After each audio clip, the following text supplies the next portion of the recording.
Helen Keller was born on June 27, 1880, in Tuscumbia, Alabama. Her father, Arthur Keller, had fought in the Civil War for the South. After the war, he went home to his farm. After his first wife died, he married a woman named Kate Adams. His two sons from his first marriage and his young wife called Arthur Keller Captain. In addition to running his farm, Captain was also the editor of the local paper. He was a quiet, stern man. The first girl in the family, baby Helen, lit up a room. She laughed and cooed. Helen was the apple of her mother's eye. Her father adored her. Helen wrote about her early life. She said, "The beginning of my life was simple and much like every other little life. I came, I saw, I conquered, as the first baby in the family always does." Helen was smart. She spoke early. Her first words were said to be TTT and Wawa for water. If she did not know the words for things, Helen made up signals to show her mother what she wanted. She learned to walk at an early age.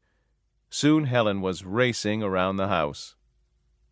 Then, before she was 2 years old, Helen became sick, very sick. She ran a very high fever.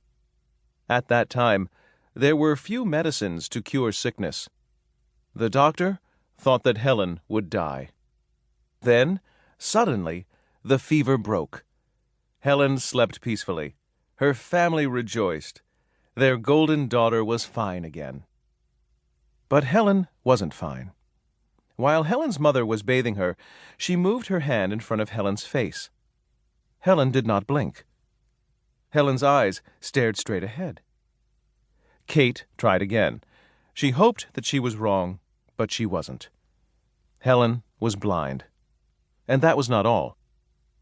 Every evening, a bell was rung to call the family to dinner. Everyone heard the loud clanging noise.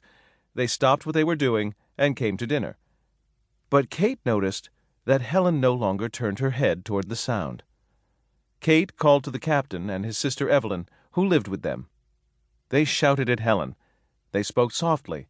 They clapped their hands next to her ears. Helen did not react. Mrs. Keller's fear was true. Her daughter was deaf as well as blind. Her parents took Helen to a doctor. The doctor checked her, but there was nothing he could do. How, Mrs. Keller wondered, would her smart, beautiful little girl learn to live in her silent, dark world?